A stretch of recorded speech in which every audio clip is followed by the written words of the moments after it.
3 countries have left the organization. Military coups have shaken the region. Democracies are under pressure. Terrorism continues to spread across the Sahel. Yet one organization remains at the center of nearly every major political decision or political crisis in West Africa.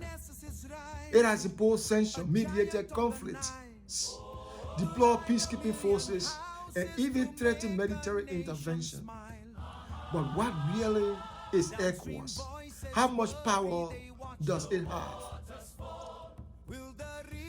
And can it continue to lead West Africa during one of the most challenging periods in its history? I am Karyokie Peeco Conway, and when the headlines fade, we examine what remains after the dust settles.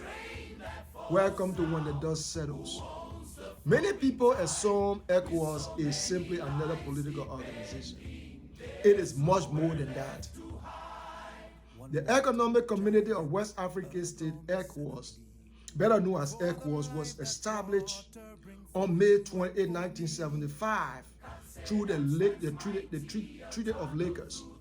Its founding vision was ambitious, not just improving trade, but creating a region where people, goods, and capital could move freely, helping West African economies grow together.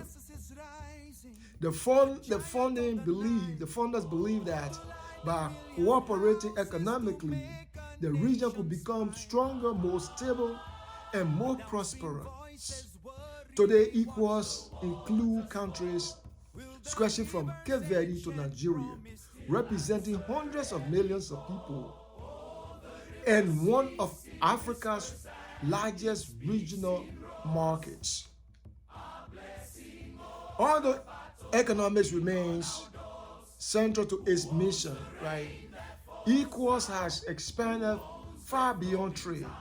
Today, it works in areas such as democracy and constitutional governance, election observation, peace and security, counter-terrorism, infrastructure development, energy cooperation, health initiatives, free movement of people, regional integration.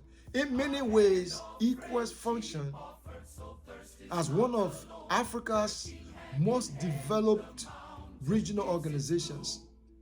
It has institutions that help member states coordinate policy, settle disputes, and implement regional decisions. Perhaps ECOWAS is best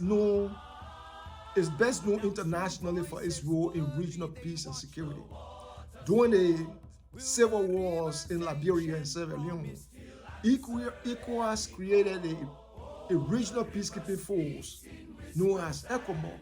I was there, I saw them.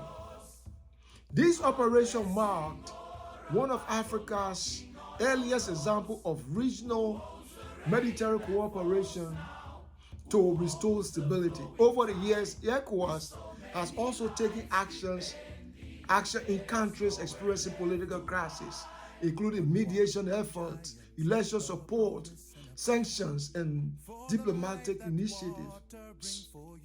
The organization has increasingly linked economic development with peace and constitutional order, arguing that lasting prosperity depends on political stability. Today, ECOWAS faces perhaps its greatest test. Recent military takeovers in parts of West Africa have challenged the organization's commitment to constitutional governance. Some member states have questioned ECOWAS's decisions and priorities. At the same time, extremist violence continues to threaten communities across parts of the region. Economic pressures, unemployment, climate-related challenges, and cross-border insecurity added further complexity. These developments have sparked debates across Africa. Some believe ECOWAS has acted decisively to defend democratic norms. Others argue it should focus more on dialogue and regional consensus. Whatever one's perspective, few could dispute that the organization is operating in an increasingly difficult environment.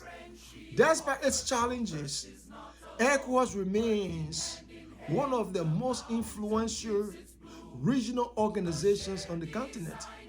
It works to affect everyday life in West Africa, from trade to transportation to education, investment and mobility.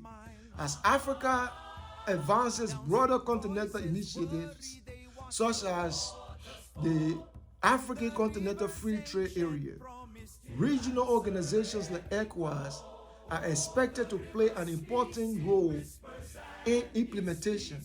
The choices ECOWAS makes in the coming years may shape not only West Africa's future, but also Africa's wider integration agenda.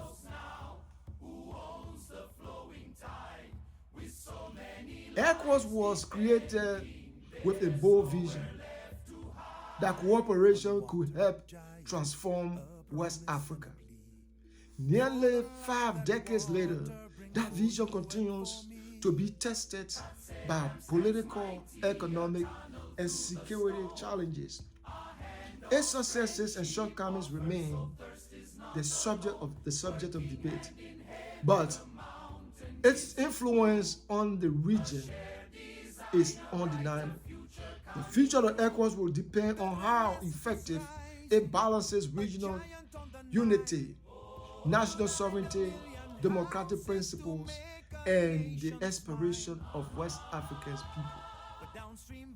Folks, if you enjoy thoughtful discussion on the African Union, regional economic communities, African geopolitics, please subscribe to When the Dust Settles. Do you think that ECOWAS should take a stronger role in defending democracy across West Africa? Or should it prioritize dialogue and national sovereignty? Share your thoughts in the comments. Folks, in our next episode, we'll talk about the Saudi Africa development economic engine. We'll talk about SADC, that is Saudi Africa Development Community. So in our next episode, we'll explain about SADC, how it works, what are some of the projects they are undertaking. But today we zero in on ECOWAS.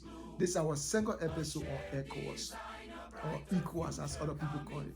Folks, my name is Peeco Conway, and if you want to know about things that are happening within the African Union, within SADC, within COMESA, this is where you should come. Because here, we don't just follow the headlines. We deep down into the story to bring you a full analysis of what happened. Once again, my name is Peeco Conway, and thanks for watching. I will see you in the next video. Bye for now.